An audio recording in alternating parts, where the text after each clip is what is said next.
Miami. Muy buenos días a todo el sur de la Florida. Bienvenidos a En Contacto en este jueves de hoy, un día sumamente especial desde el punto de vista informativo, porque en las últimas horas el gobierno de Colombia ha confirmado que hoy jueves en Ciudad de La Habana, en la capital justamente de la isla comunista, se va a celebrar el anuncio del cese al fuego bilateral entre la narcoguerrilla de las FARC y el ejército de Colombia. Juan Manuel Santos dice va a estar presente en esta importante reunión donde deben acompañarle algunos mandatarios afines justamente a esta gran gestión. Indiscutiblemente se trata de un hecho histórico, tengamos las opiniones que tengamos. Se dice que por otra parte también va a estar presente el secretario de Estado John Kerry, y es la noticia de hoy, es el tema indiscutible de hoy, el tema de la inminente firma de la paz en Colombia, aunque debo advertir que hoy solamente se va a anunciar el cese al fuego, de acuerdo con los cables, los despachos y las informaciones que hemos obtenido desde Colombia, se va a firmar solamente el cese al fuego bilateral. Para abordar este tema que ya tiene profundos críticos, como ustedes seguramente pensarán, el exmandatario Uribe está que trina con esta firma de acuerdo con las condiciones que se han planteado. Pero bueno, para abordar este tema, les decía, he invitado al analista político, máster en ciencias políticas, Julio M. Schilling, para departir con él algunas opiniones. Para ti, Schilling, los muy buenos días. ¿Cómo andamos? Encantado de estar contigo, Daniel, como todos los jueves, y es un tema muy importante. Me alegro que... Es un tema indiscutiblemente histórico, lleva esta guerra más de 60 años, y lo cierto es que la opinión pública colombiana quiere la paz, indiscutiblemente. Pero ¿qué está ocurriendo, Schilling? Que la paz se está obteniendo, al parecer, y de acuerdo con opiniones de algunos críticos, con una serie de falencias que tiene este programa, esta hoja de ruta. Estaba leyendo la reacción, por ejemplo, de Álvaro Uribe, el presidente colombiano, que está pidiendo incluso la recogida de firmas para pedirle la renuncia a Juan Manuel Santos, teniendo en cuenta que dice él, dice Uribe, que este programa que ha presentado Santos, que ha acelerado por completo este proceso, que le ofrece una impunidad enorme a estos asesinos de la narcoguerrilla de la FARC. De acuerdo con las informaciones que tenemos, porque toda una información muy realmente inminente, o sea, en la madrugada todavía no se había logrado este anuncio. Y se dice, por otra parte, que Timochenko, uno de los cabecillas de la fuerza de la narcoguerrilla de la FARC, no puedo llamarla de otra forma, la narcoguerrilla de la FARC, este señor Timochenko le había dicho a Juan Manuel Santos, que estaba corriendo demasiado. Incluso me decía nuestro director técnico, Oscar Suárez, que había tenido una expresión muy colombiana, que decía que no había tanto pelo para semejante moño, fue lo que le dijo. Pero esto fue a las 12 de la noche del día de ayer. Y sin embargo, en la madrugada de hoy, parece que hubo conversaciones intensas y se logró llegar a este acuerdo de esta firma del cese al fuego en el día de hoy en La Habana. Esto no significa que se va a firmar la paz. Es un paso importantísimo, pero es solamente un inicio para lograr un documento final. Y para poner en sintonía a los televidentes, este documento se va a llamar Fin del Conflicto, pero tiene 7 acápites y se ha dejado en hall, se ha dejado para discutirlo posteriormente, la posibilidad de cómo se inserta en la vida política civil de Colombia a los narcoguerrilleros. O sea, este tema político se ha dejado a un lado para abordar otros temas como son, y permíteme que haga esta introducción por tanto extensa, zona de ubicación de las tropas, o sea, dónde se van a poner estos narcoguerrilleros, la verificación del cese al fuego, que no se ha dado todavía por menores, pero que se presupone que lo hagan organismos internacionales. Cronograma de deposición de las armas, la entrega de armas, donde algunos grupos de la narcoguerrilla de la FARC están en desacuerdo de entregarlas. Este es un tema también que está en discusión. Lo otro sería la garantía de seguridad para los combatientes. Y aquí Junto Uribe saltó, hizo declaraciones sumamente importantes en las últimas horas diciendo que va a recoger firmas para pedir la renuncia al presidente actual Juan Manuel Santos y que en definitiva lo que se está haciendo para lograr la paz es otorgarle una total impunidad a estos narcoguerrilleros. No sé cómo tú estás viendo en contexto lo que está ocurriendo. Mira, primero, esto no es nada más que lo que en el ejercicio de la realidad, lo concreto, puro simbolismo, porque la guerra va a continuar. Lo único que está ocurriendo es que las FARC,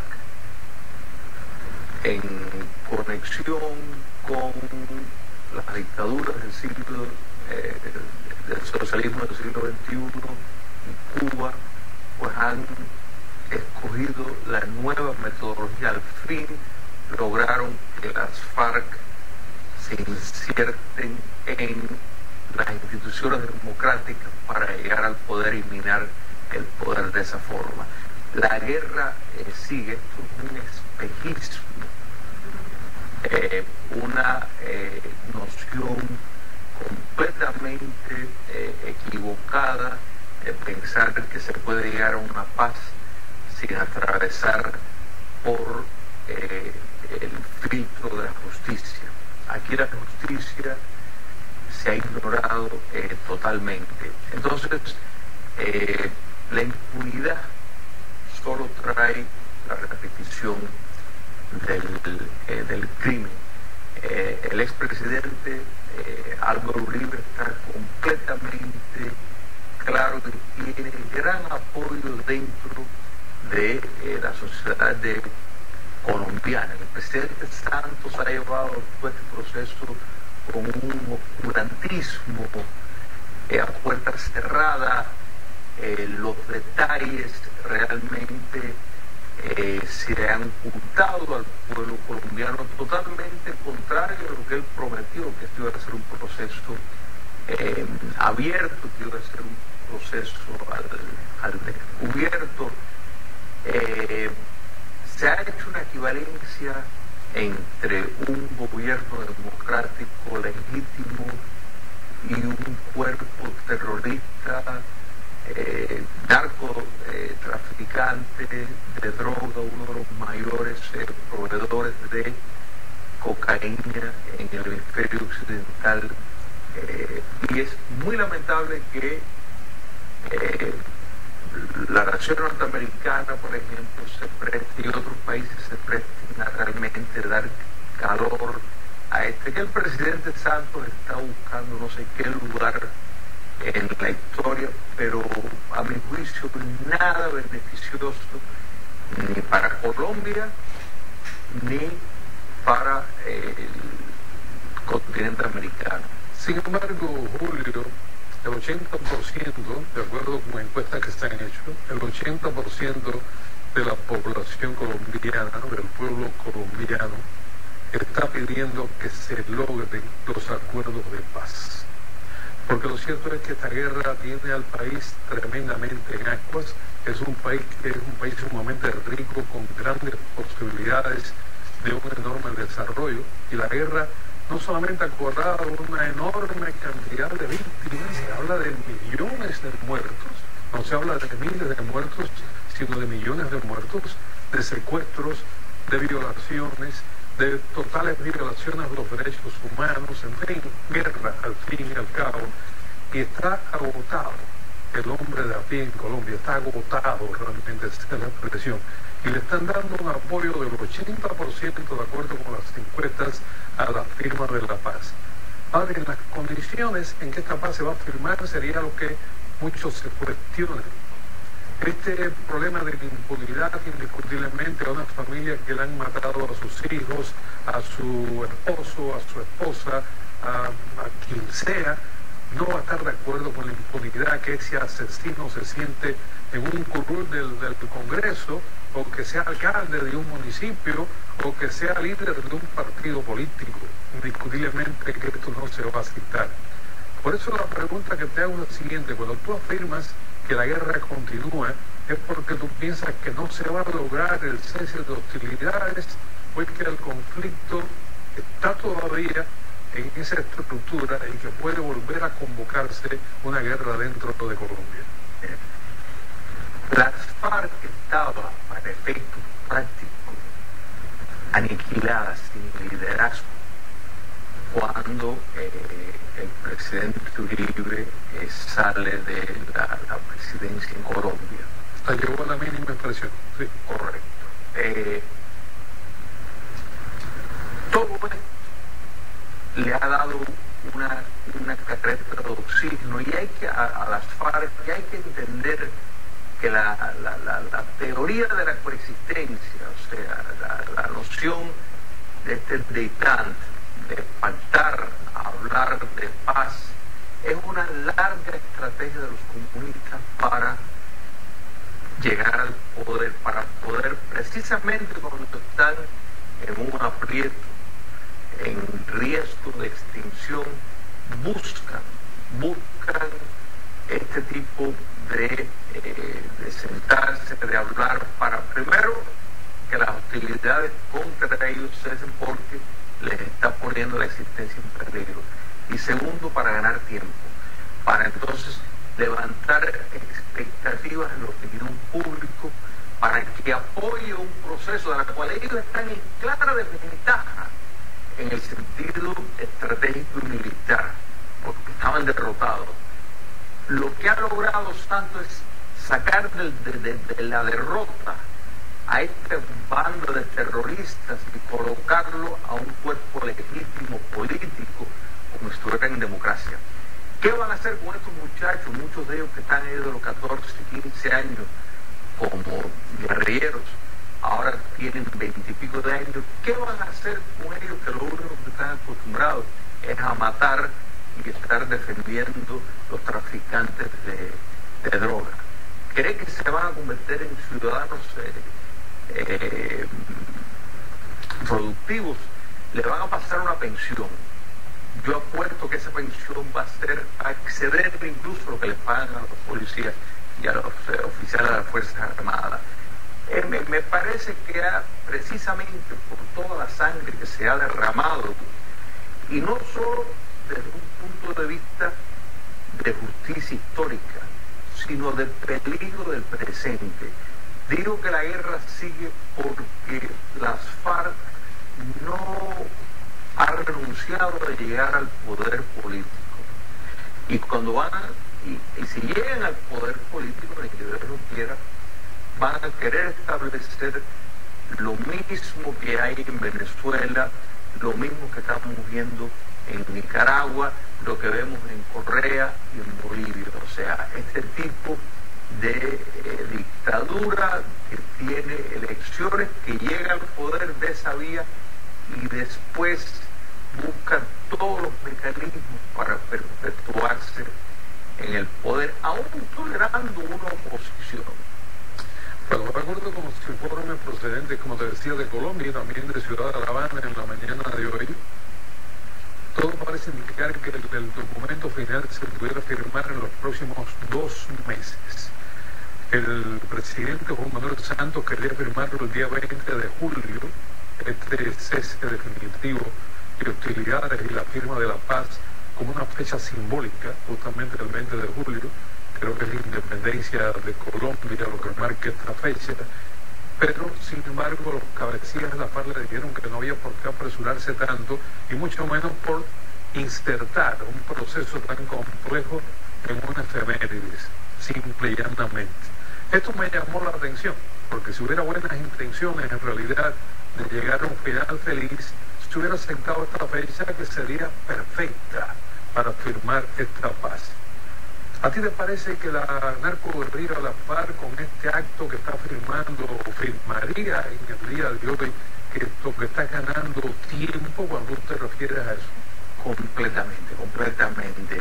Y la historia está llena de precedentes. Uno de los que más se destaca es el argumento del primer ministro británico, Neville Chamberlain, cuando pactó con Hitler, entregándole territorio que no era de él en Europa y diciendo: hemos alcanzado la paz, tenemos la paz en nuestro tiempo. Y la paz simplemente era para que la Alemania nazi pues comprar un poco más tiempo para prepararse para ofensivas. Entonces, la estrategia de Timochenko es precisamente porque reconoce en Santos el deseo del simbolismo, la independencia de Colombia, el estar como el gran prócer, entre comillas, que logra la paz, el premio Nobel, él espera que se lo den. Timochenko está usando eso a su favor para lograr más concesiones, para lograr más, para tenerlo ahí y decir: bueno, tú quieres esa paz, me tienes que dar más. Es tan claro entender, es no entender la naturaleza de movimientos como las FARC. Es muy lamentable que el presidente Santos se preste a eso. Entonces, esto simplemente es un cambio de estrategia. Las hostilidades van a seguir porque las FARC ven esto como una lucha de clases, una guerra de lucha de clases que simplemente toma otra dimensión, toma otro escenario y tiene el pleno respaldo de Cuba comunista, tiene el pleno respaldo del Vaticano, que el Papa Francisco habló de esto como uno de sus logros. Esto no es casualidad, Daniel, que estamos viendo en efecto el rescate a el socialismo del siglo XXI que inclina a Cuba a su cabecilla.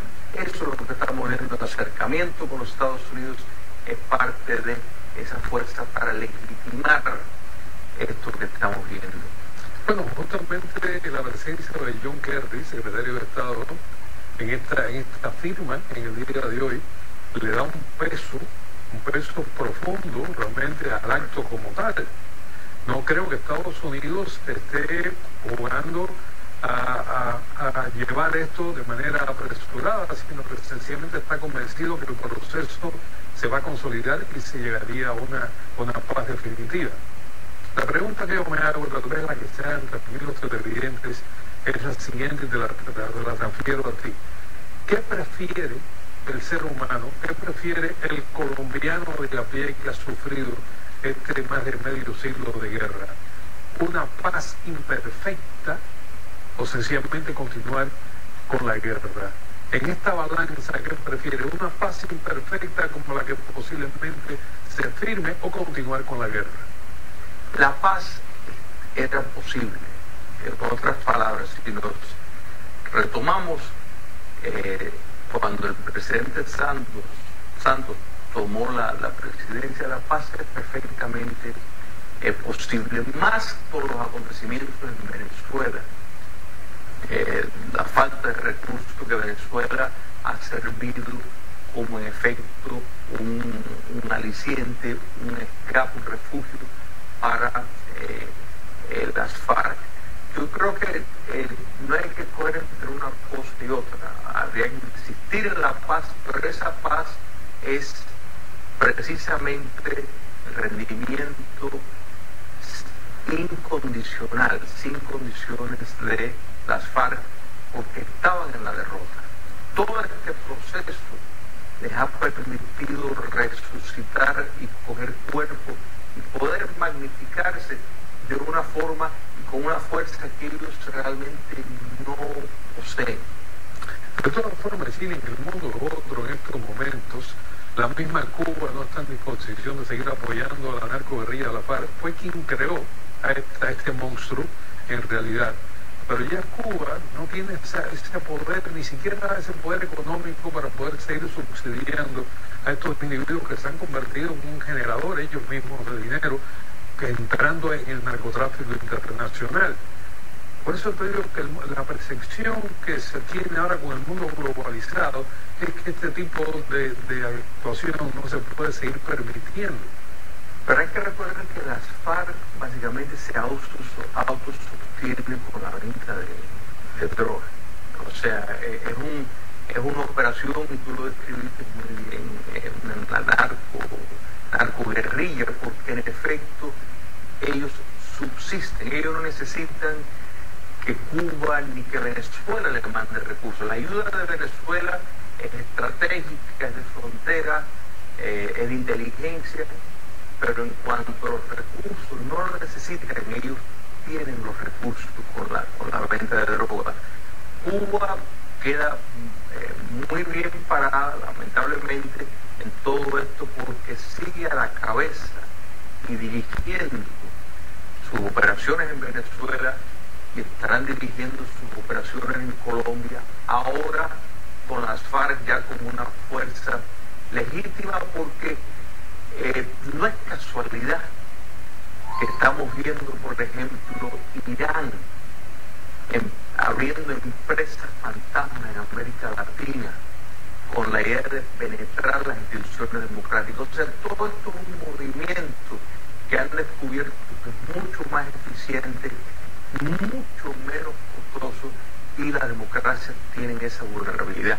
Entonces, Cuba simplemente está, en ese sentido, sí, acatando los tiempos, porque es una forma mucho mejor desde un punto de vista de costo de promover la misma agenda, pero con otro nombre. Y en Colombia ha sido uno de los campos de batalla, y esto ha sido una lucha que tanto Cuba como el nuevo Papa han querido promover, no a mi juicio por razones de promover democracia ni defender la libertad. La paz solo, la esclavitud, puede haber paz, la verdad, pero si no hay justicia y si no se defiende la libertad, ahí es donde está la cosa clave. Están defendiendo la paz de los cementerios, no la paz atada y condicionada a un movimiento de libertad y de justicia. Bueno, me gustaría cerrar el segmento contigo con una nota de optimismo y pensar que este primer paso que se va a anunciar en el día de hoy, si en definitiva se realiza, que es el primer escalón para llegar a un final feliz y firmar una paz definitiva en Colombia, tal vez al precio que sea necesario, porque lo que no puede continuar esta guerra, no puede continuar la sangre de los colombianos, pues poniendo justamente esto como un Potosí, como su capital. Me gustaría que este fuera el inicio de un primer paso para firmar una paz definitiva en Colombia, y tal vez al precio que haya que pagarse, y tal vez haciendo algún tipo de concesión. En toda negociación, una negociación es esto: concesiones de una parte, concesiones de la otra, y nunca es perfecta una negociación. Habría que poner en una lista cuáles son las cosas más negativas y las más positivas. Y yo pienso que lo más positivo de todo sería lograr la paz. La paz en Colombia. Pienso que el colombiano que nos está viendo y nos está escuchando en el día de hoy tal vez esté de acuerdo. Pero en fin, vamos a dejar el tema en hold. Todavía no sabemos ni siquiera si se va a hacer este anuncio en definitiva en esta jornada. Y creo que tú tenías, ahora cambiando el tema totalmente, tú tenías un evento que no quería pasar por alto sin antes darle alguna promoción. ¿De qué se trata? Correcto. Tenemos hoy, jueves precisamente, a las 6 de la tarde, en la Biblioteca Pública de West State Regional, un simposio: ser un opositor en Cuba hoy. El precio que se paga por ser opositor en Cuba.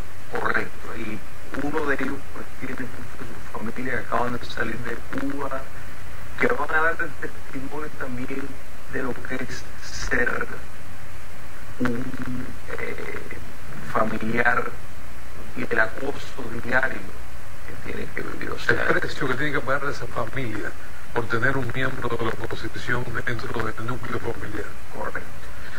Muchísimas gracias, Chile, por acompañarnos en la mañana de hoy. Muchísimas gracias a ti.